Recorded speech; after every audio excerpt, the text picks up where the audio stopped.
chop. Jeffrey told them that there was no money in the safe. Nathaniel got upset. Pull over now. Pull over! Pulling over. Victoria was listening to Nathaniel. Whatever Nathaniel tells her, she does it. And Nathaniel is about to tell her to do the unthinkable. Shoot him. Shoot him, Vicky, shoot him. Nathaniel now hands the gun to Victoria and tells her to hold the gun on Jeffrey. Come on! Nathaniel turns the stereo up in the van and then starts to yell at Victoria. Shoot him! Vicky, shoot him. Repeats himself over and over again. Shoot him, Vicky. At this moment, one can only imagine what was all going through Victoria's head. Do it! Victoria's boyfriend was demanding her to put a bullet in her lover's head. Victoria has a choice to make for her man, Come on, baby. whichever that may be. Now, think about this. Victoria then grasps the gun with both hands. She put both her hands on the gun, closed her eyes, turned away, and fired.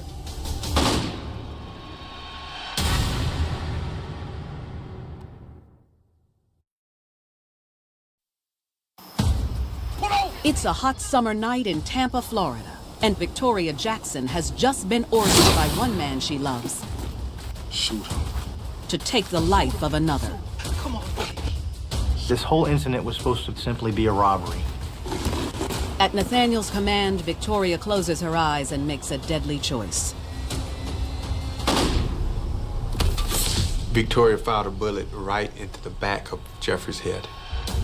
Jeffrey dies instantly. Victoria faced a horrible decision. She could have stopped this at any moment. She had that option, but instead, she decided to follow the commands of her boyfriend.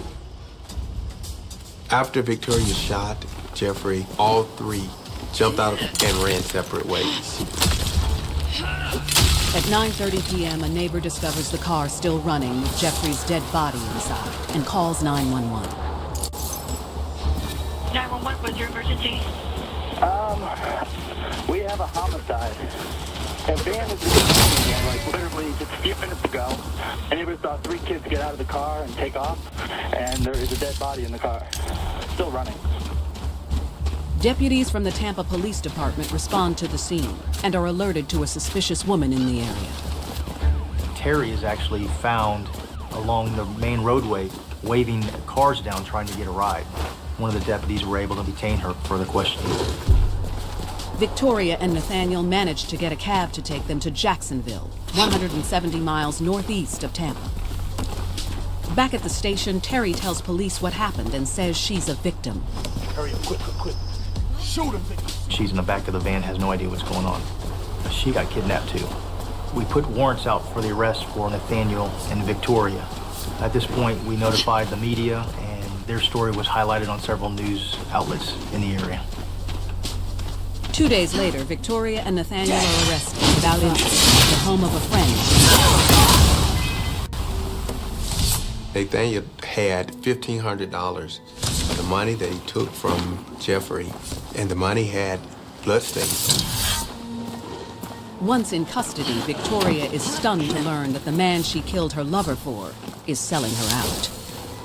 You might want to ask his girlfriend.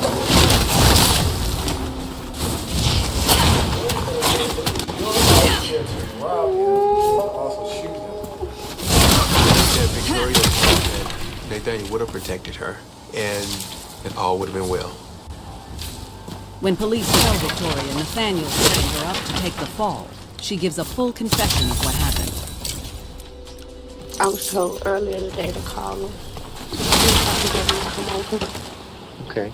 And who told you to do that? Nathaniel Jackson. Okay. And why did he want him to come over? To get some money from him, probably. He started yelling, Vicky, do it, Vicky, do it. And I just closed my eyes and turned my head and pulled the trigger.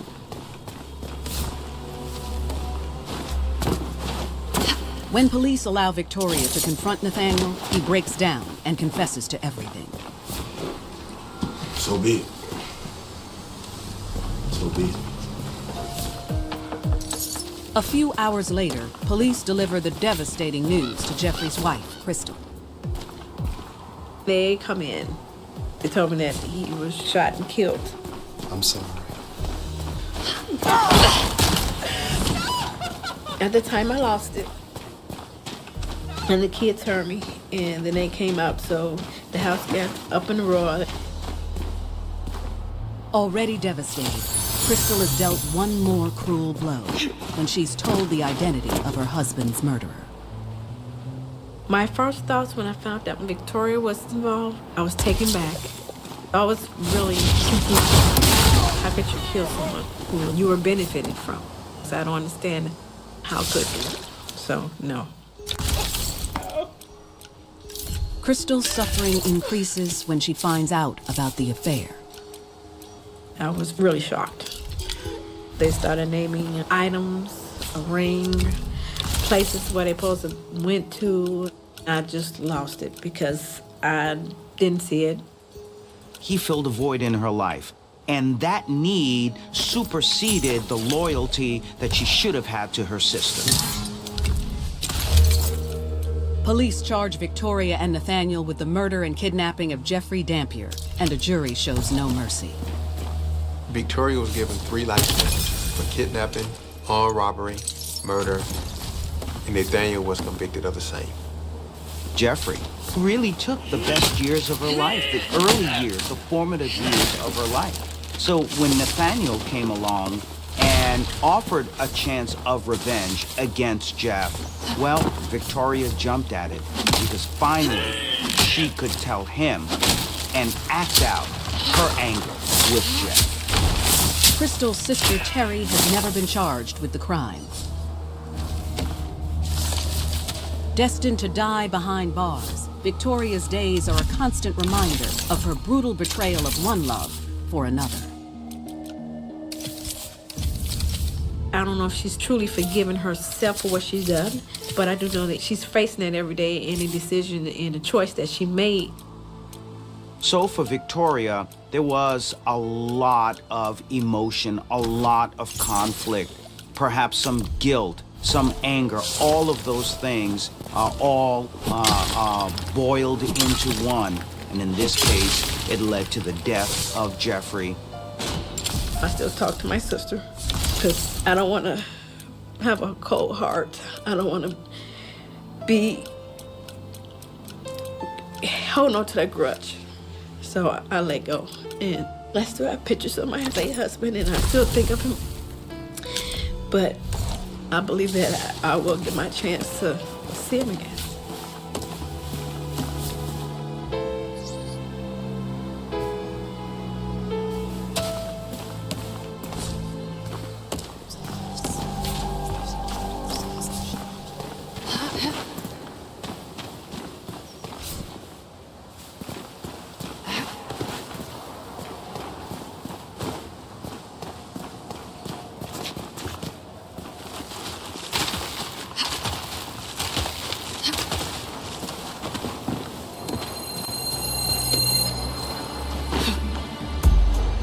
Jessica Delancey and her new man in sunny Jacksonville, Florida.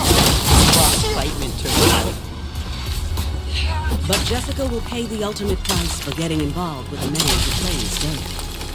She accepted the criminal activities as a way of life. Keep up the financial rewards. Jessica was only looking to help her man get what was rightfully his. And later in the Windy City, Lisa Tony is starved for attention when she takes on a sexy story. He had this way of being able to zero in on a woman to get whatever it was that he wanted. And she'll do anything to give her new man what he wants. He was a fatal attraction. Lisa was going to be his next victim. There are hundreds of thousands of women in prison at any given time in the U.S. These are the true stories of women who committed heinous crimes in the name of love. For my man. For as long as she can remember, Jessica Delancey of Picketville, Georgia, has only known what it's like to feel unwanted and alone. She was abandoned by her mother. Jessica's father was abusive, and he was an alcoholic. Jessica's grandmother is left to care for her, but pays little attention to her needs. She had no home whatsoever. There was no one there to help direct her There wasn't a lot of things in her environment that could reinforce her in a positive way. Despite her circumstances, Jessica still holds out hope that one day she'll get far away from Pickettville. Daydreaming is certainly a coping mechanism because she felt neglected and abandoned. And for Jessica, that daydream, that fantasy, the constant fantasy she had in her mind was to be wanted and to be loved. Fresh out of high school, 17-year-old Jessica marries the first man who catches her eye. He whisks her away to Jacksonville, 10 miles down the road. She's desperately looking for somebody to love and accept her. He didn't treat her very well. Not long after that, he left her with a son to take care of on her own. A year after leaving home, Jessica is already looking for a fresh start. She and her son move in with a friend who works as an exotic dancer, and Jessica signs up for classes at the local community college. She was trying to better herself by getting an education. She was going to school to be a certified nursing assistant, but she had some difficulties to pay for those education programs. With her bills piling up, Jessica's new roommate suggests a way to fix her money problems. She had no real way of making a living. Her friend told Jessica the fastest way you can make this cash is to come and work at the strip club. Jessica takes her friend's advice and makes her way to the dance floor.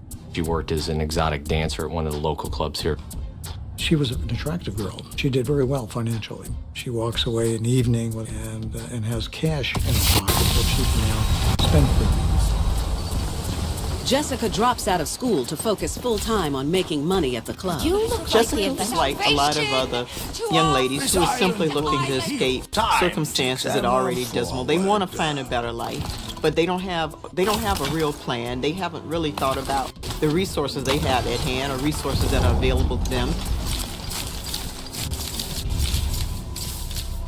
But there are drawbacks that come with her new lifestyle that affect her now 2-year-old child.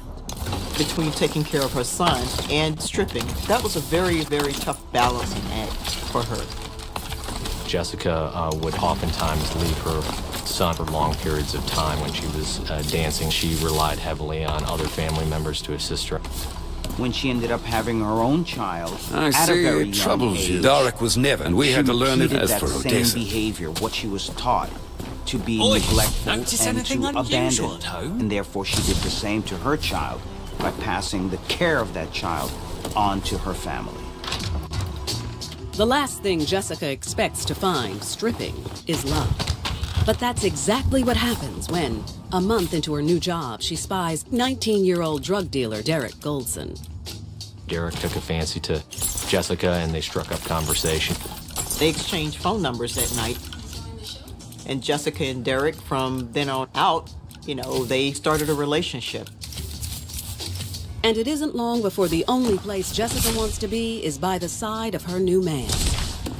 Derek had large amounts of cash because of his involvement in the drug trade.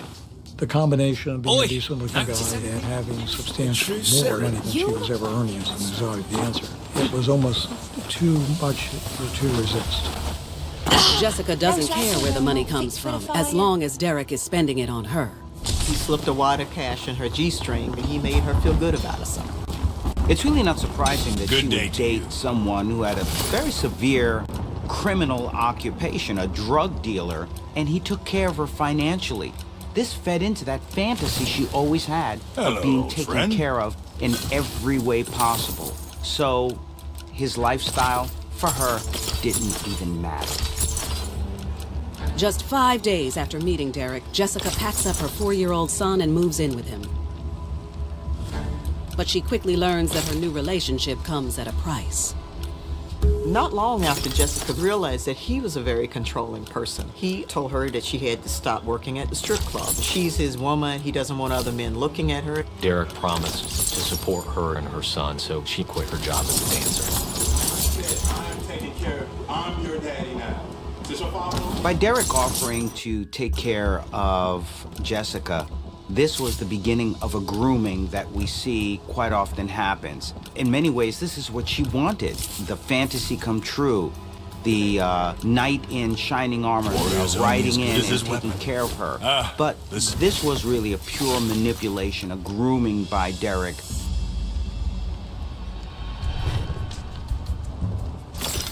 Derek is not only a control freak, he's also a drug dealer who's addicted to his own product. Whenever Derek would use cocaine, he would have a short temper and he would become very volatile. On multiple occasions, he would blacken her eye or bloody her lip. She didn't try to get out of that situation because at that point, him taking care of her and her son, she probably saw that as a necessary evil.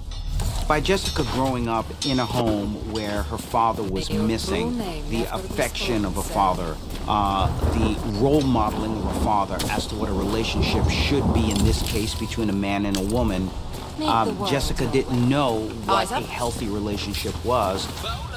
Despite Derek's abusive behavior, Jessica stays in the relationship. And within a few months, she finds herself in a new line of work. Derek had Jessica working for him. She would frequently drive him to places to pick up drugs and to drop off drugs. The main person that Jessica and Derek dealt with was a guy by the name of Reggie. Reggie acts as Derek's main supplier, and their business relationship seems to run smoothly until the night that Reggie sells Derek a batch of bad crack cocaine.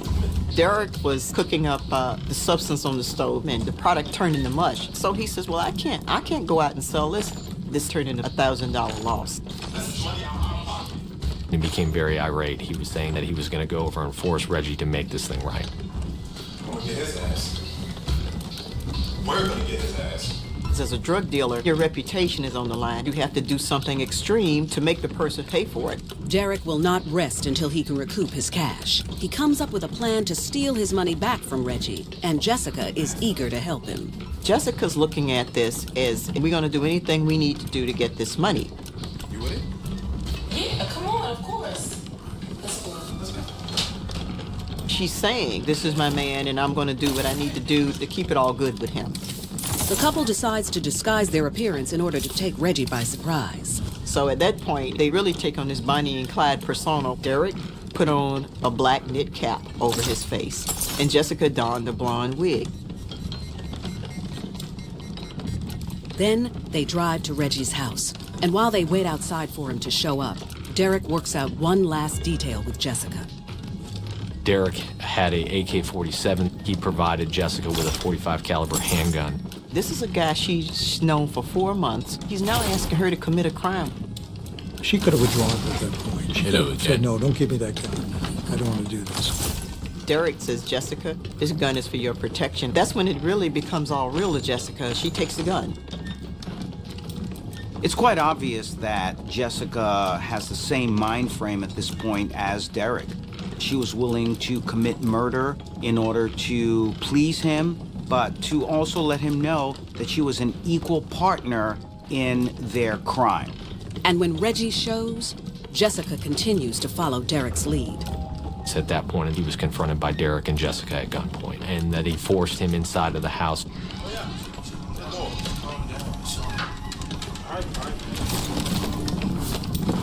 Once inside, they realize Reggie doesn't live alone. He has a family. She realized that there's Reggie's wife in Kyoto. Their niece, who was 10 years old. I think Jessica was extremely surprised to see anybody except perhaps Reggie's wife inside the house.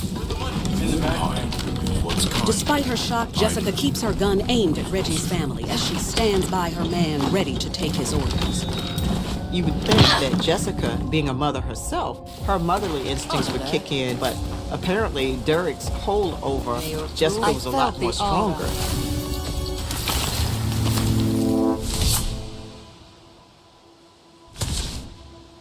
Eyes up. After knowing 19-year-old Derek Goldson for just 4 months in Jacksonville, Florida, 21-year-old Jessica Delancey is ready to prove her love to him. After Derek's supplier Reggie sells him a bad batch of cocaine,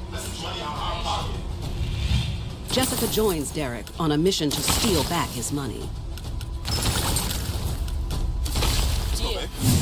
Derek and Jessica force Reggie into the home. She just instinctively followed Derek's lead.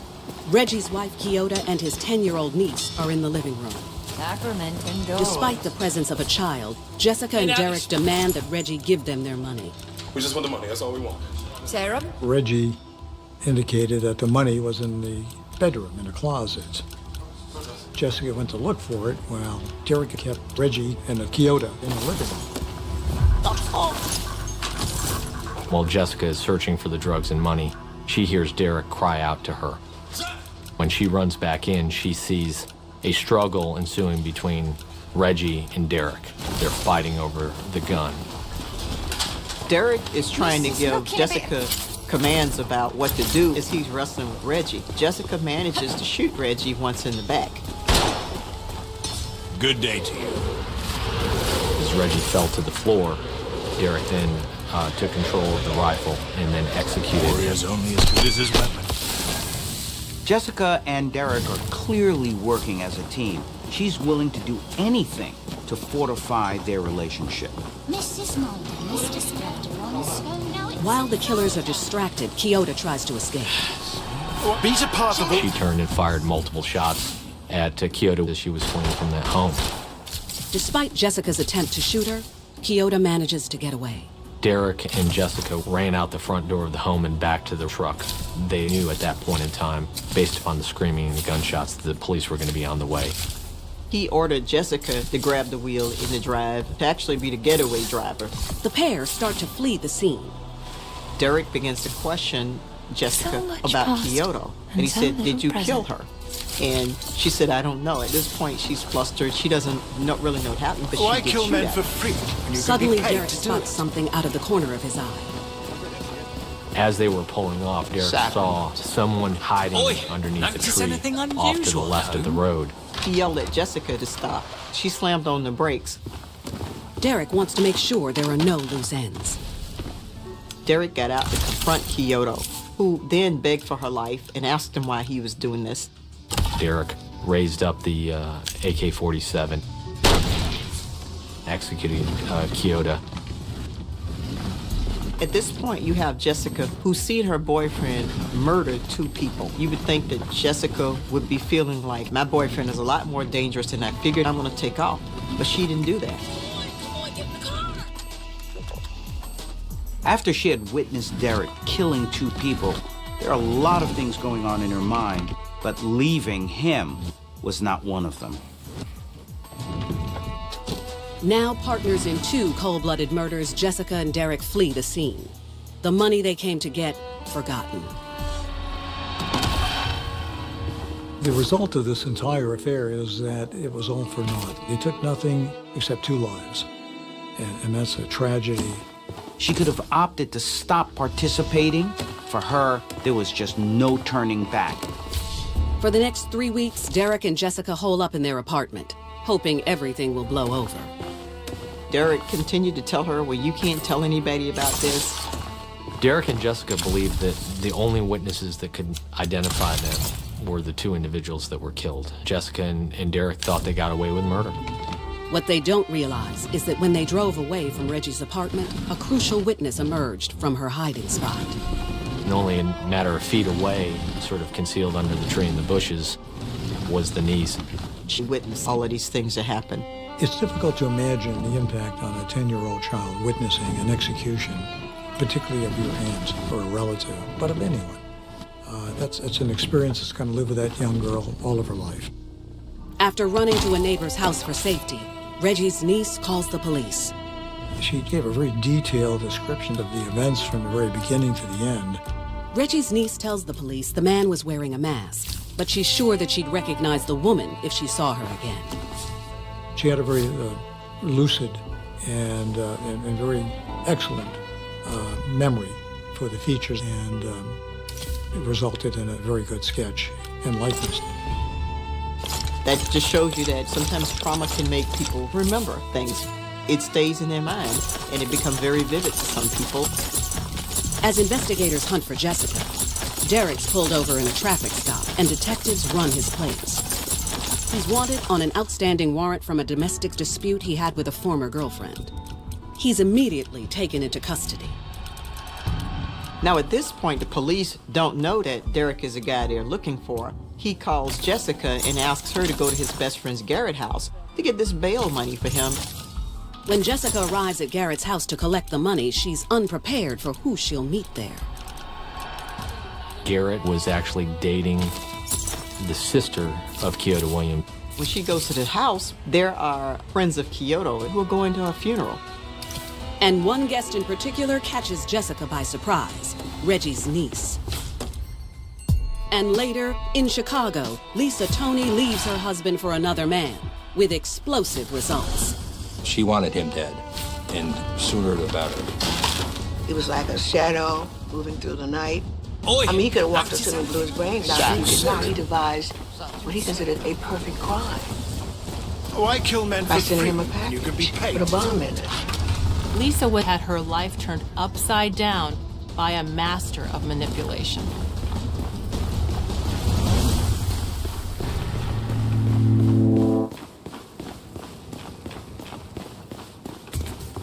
Jessica Delancey and her boyfriend Derek Goldson believe they've gotten away with a double murder after they shot and killed their drug supplier Reggie and his wife Kyoto over a deal gone bad. But when Derek gets thrown in jail on an unrelated charge, their quest for money will be their undoing. Derek calls up Jessica and tells her to go to his best friend Garrett's house to get the money that he needs. Garrett was actually dating the sister of Kyoto Williams. Jessica went over. Garrett was getting ready to go to a memorial for Kyoto Williams. You have all of these people here who were preparing to go to Kyoto's funeral, among those 10-year-old niece who saw her aunt was murdered. The niece ran out of the living room into one of the back bedrooms. Kyoto's sister ran after and asked her what was wrong, and the 10-year-old reported that's who killed Reggie and Kyoto. Jessica and Derek thought they had gotten away with murder. They were riding high. They thought they were invincible until that point that a child stepped up to identify them. And at that point, she knew that it was all over. Jessica immediately leaves the house without Derek's bail money. Maybe it's time Reggie's you niece a is part taken of to the order. police, who learn about Jessica and the person who connects her to both Garrett and Kyoto. The police then reviewed Derek Golson's jail phone calls and realized that Derek Golson had had a conversation with Jessica Delancey about this encounter with the 10-year-old niece. Based upon their investigation and hearing these phone calls that were made between Derek and Jessica, a warrant for her arrest was obtained from a judge. Jessica is picked up at her home and taken into custody. Confronted with her own voice on tape, Jessica confesses to investigators. Jessica not only confessed to her part in the murders, but she also revealed Derek's part in the murder as well. Because Derek was in jail, Jessica no longer felt that she was under his thumb, under his rule, under his power, and therefore was much more comfortable in speaking to the police as to what had happened.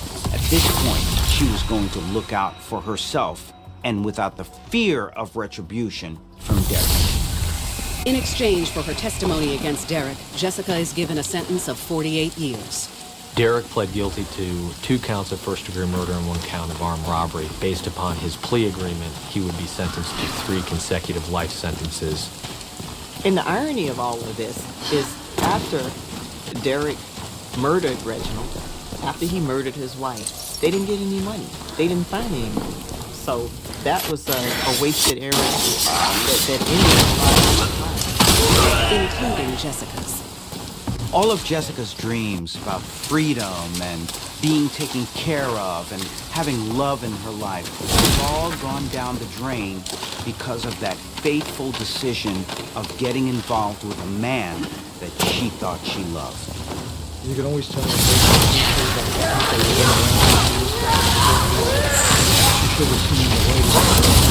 think that she began life as a very damaged woman, which made her more vulnerable to meeting someone like Derek Goldson, who promised her the world. That's the tragedy of the story. Like Jessica Delancey, Chicago and Lisa Tony also has a taste for the fast life. And she's willing to trade in the man she has for one who can give her what she wants. After 6 years of marriage to husband Marcus, Lisa Tony seems to have it all. Lisa and Marcus lived in Dalton, Illinois together with her son from a previous marriage. They appeared to be happy to the outside world. She was a good homemaker and a good mother. Marcus really worked hard as a custodian, and when he did get any extra money, he used that for flipping properties. But Lisa takes on the lion's share when it comes to growing the couple's fortunes. For more than 20 years, Lisa worked for a major phone company, eventually becoming a human resources manager. Lisa made substantially more than Marcus. She had a six-figure salary. Over time, Lisa starts to feel the pressure of keeping her family afloat. As the breadwinner, you've got a lot of responsibility and a lot of extra stress. And it isn't just the salary gap weighing on Lisa. While she loved her husband, Marcus really had a temper, and he would just lash out at her over the smallest things. They had some very bad altercations. Marcus had some violent temper, and he would become abusive. She was really conflicted about their relationship. When a handsome stranger moves in across the street, Lisa becomes even more troubled. She was immediately taken by his appearance. He was muscular, well-dressed, well-spoken, educated, and he knew how to impress people. She attracted this young man, handsome man. She just wanted to have a little fun. KcehC Lalamond is a serial con artist with a history of targeting women. And Lisa is about to become tangled up in one of his schemes. Lisa had her life turned upside down by a man who was a master manipulator.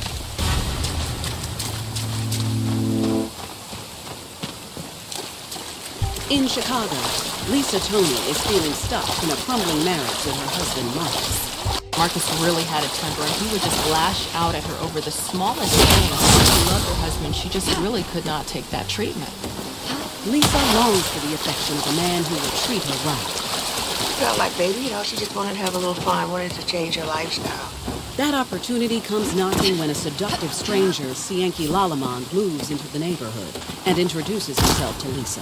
KcehC was very smooth and suave. He had a kind of a sexual presence that would attract any woman. He said that he was a financial consultant, and he started asking her, hey, how's your credit? She said, it's not very good. And he said, well, I can help you fix that. He gave her his card and said, call me. Lisa takes KcehC up on his offer, and it isn't long before she's revealing her personal problems that also need fixing. KcehC jumps at the chance to help Lisa take her mind off her troubled marriage. He went through the courting process. He wined and dined her and wooed her with gifts and flowers. Their relationship kind of changed after a short while from someone she'd see in the neighborhood. There were romantic getaways. She attracted a man who was obviously very sexy. To Lisa, KcehC is everything her husband is not. He's an attentive lover and flush with cash. And Marcus seems oblivious to Lisa's secret meetings with him. Lisa was taken with this man's grand romantic gestures because this is something that she felt that she needed. But he wasn't doing it out of the kindness or generosity of his heart. He was doing it so that he can get her to do anything he wanted later on. KcehC knows all the right moves to get Lisa to melt in the palm of his hands. But what looks like the start of a passionate affair is really just a con man's ploy to tee up his next score.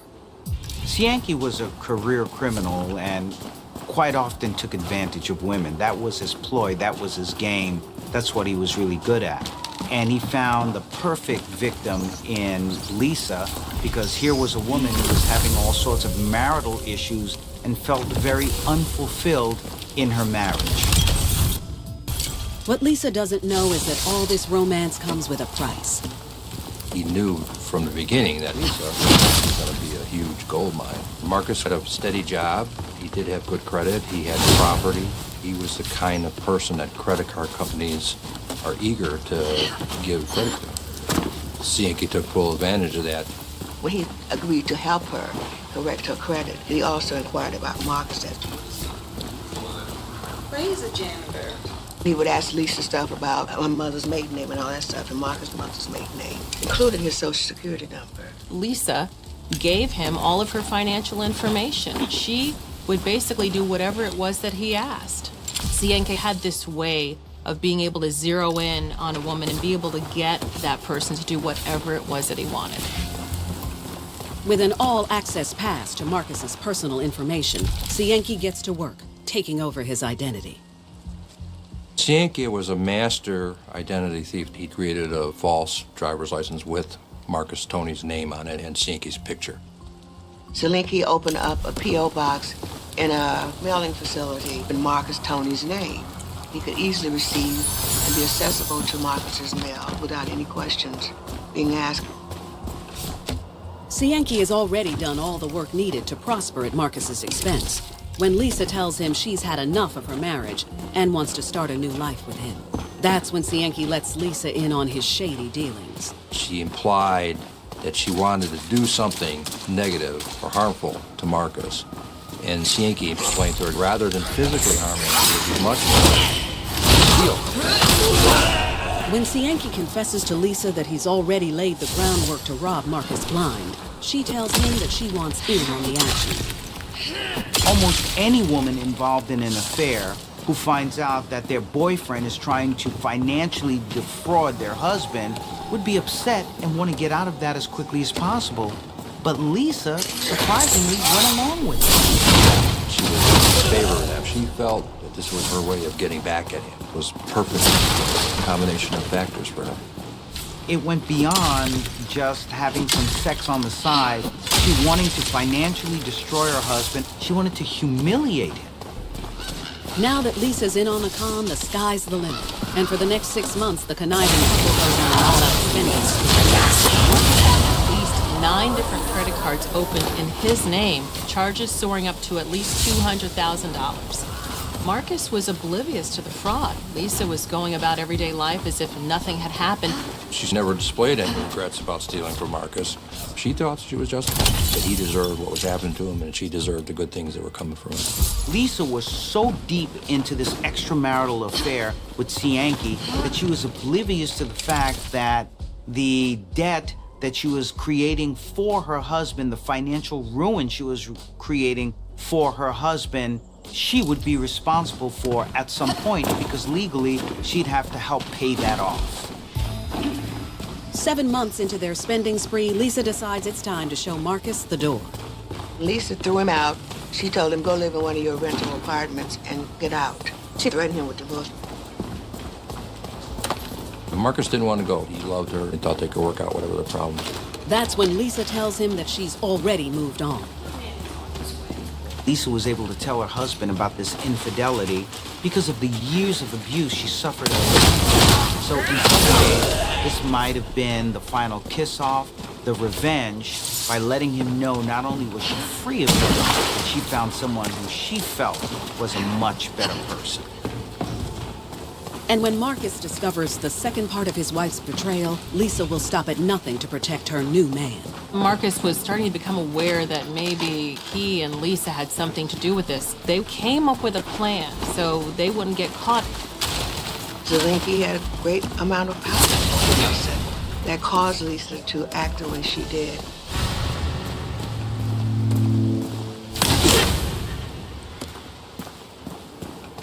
After throwing her husband Marcus out of the house in Chicago, Lisa Tony is having the time of her life with con artist Cienki Lalamond. Lisa and her new man are living the high life, literally at Marcus's expense. She had expensive jewelry, beautiful clothes, luxury hotel stays. This was not the life that she had been used to. Lisa was getting everything from Cienki that she did not get from Marcus. All these things fit into her idea of what her lifestyle should be. For Lisa to have gotten involved in that affair with Cienki and to take it even a step further by wanting to hurt him financially, it speaks to perhaps her being abused by him for many years. She was very unhappy in her marriage, so this was a way to get some sort of revenge. But Lisa and Cienki's life in the fast lane is about to come to a screeching halt when creditors catch up with Lisa's estranged husband, Marcus. Marcus started getting all these calls from credit card companies, and he was having to dispute these charges, and he was just baffled as to why this was even happening to him. Marcus had excellent credit before. He'd always paid his bills on time. Marcus starts to wonder if he's deliberately being singled out, and he takes a guess at who might want to do him wrong. He came to the house and saw 2 expensive cars parked in the driveway. Marcus became suspicious of Lisa. And when he looked and he saw Cienki was there along with Lisa. He was able to tie in all the things that had been happening to him, including his credit problems. Marcus realizes that not only has Cienki taken up with his wife, he's also taken off with his mother. Marcus began contacting Lisa and threatening her to go to the police. The prospect of bringing the police into the picture doesn't sit well with Lisa. She panicked and started complaining to KcehC that we have to do something because we're going to get in trouble. He wanted to kill him dead right then and there. But KcehC is a master at the long game, and he has an explosive plan. He tells Lisa that he has a friend who can hook them up with exactly what they need to get the job done. KcehC spent some time in a halfway house where he met another young man who had knowledge of how to make bombs. It was a standard pipe bomb. It had a pipe with 2 end caps with a hole drilled through it and a wire we placed in, and then it was connected to a pull chain. KcehC appears to be such a sadistic individual. Not only did he want Marcus's wife, but he also wanted to torture. He wanted to play with Marcus. He wanted to destroy Marcus. In many ways, psychologically, he had a predator mentality. And because he did it so well, he was reinforced to keep doing it over and over again. While KcehC is busy getting his hands dirty, Lisa patiently waits across town for word that the job is done. At the time, she was safely in a hotel room in the city. They were communicating with each other over the cell phone. KcehC sets the plan in motion, and once he has his weapon, he packages it inside a VCR case and puts it in a box that's rigged to go off when opened. Next, he gift wraps the package before shipping it to Marcus's new home across town. So whichever side of the package you would open, it would pull that chain and explode. He devised what he considered a perfect crime. The next day, Marcus receives this special delivery. When he opens it up a little, he sees the VCR case. And Marcus thinks that the package contains another betrayal from his wife. Marcus knew Lisa was sexually involved with KcehC, and he initially thought that there was going to be a videotape of KcehC with Lisa. VCR. He still loved her, did not want to be confronted with her being physically involved with his character. So he didn't want to open the package initially. He put the package on the side. But a few days later, Marcus decides to bring the box to the police. He was torn because he knew he was being defrauded. He wanted that to stop. He really didn't want necessarily Lisa to go to jail. He wanted to get back. He said, you know, I've been the subject of credit card fraud, and I think that this is someone trying to play some kind of prank with me. The police dismiss Marcus's concerns and send him home with the package without examining its contents. And Marcus has no interest in finding out what's inside either, leaving KcehC to turn into a ticking time bomb of his own. He's thinking he's gonna get word of a huge explosion any moment, but 8 days pass and he hears nothing. Frustrated, KcehC decides to up the ante. KcehC starts to call Marcus's house and leave these taunting messages. So why don't you go ahead and open that little present? He really attacked his manhood, and he said, "Open the box. Are you a coward?" KcehC and Lisa were taunting Marcus in the box and blow himself up. Tells me that these were people who were so deeply involved, so viscerally connected to one another, that they shared in the joy of hurting someone else. Lisa had 8 days to warn Marcus of his potential doom. He wanted The menacing calls to Marcus finally pay off. 8 days after KcehC sends the package, Lisa finally gets the news she's been waiting for. Lisa was watching the local news and she heard about an explosion at a South Side apartment, and then she sees a body bag being taken out of this apartment building, and the victim's name is Marcus Tony. Lisa hurries home to KcehC, wondering what their next move should be. But instead of KcehC, she finds someone else waiting at her front door. I'm just so shocked that somebody would do such a thing. KcehC's gone. Right after the murder, KcehC, Colette, he went to Jamaica. Who is he meeting there? A woman that he met from an online dating site.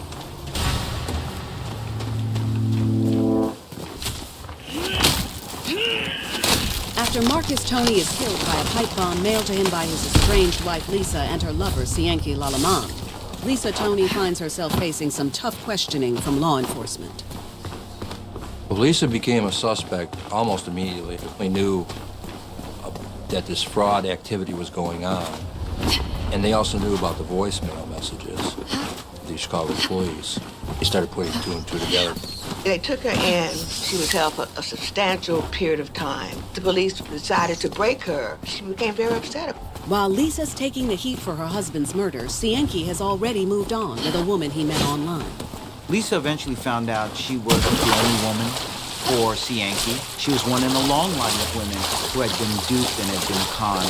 KcehC was such a manipulator, such a womanizer. And even though Lisa's been left holding the bag, she's still not ready to turn on her man. 2 days into her questioning by police, Lisa continues to maintain her innocence, insisting that she had nothing to do with her husband's murder. She agreed to take a polygraph test, and she failed. And that made the investigators more focused on her involvement in the case. Detectives decide to turn up the heat and share with her the grisly details of Marcus's death. They started showing her crime scene pictures. She became very upset. She never acknowledged that she was involved. Instead, Lisa points the finger at her lover. Lisa did tell the detectives she was seeing another man, but at the same time, she didn't provide his name, and she even gave the wrong phone number. She was protecting him this entire time. A few hours later, police release Lisa in the hopes that she'll lead them to more evidence. They suspect it's only a matter of time before her partner in crime reaches out. And sure enough, after 3 months on the run, KcehC calls Lisa. She talked to KcehC at some point, and we got that number within hours. We tracked down the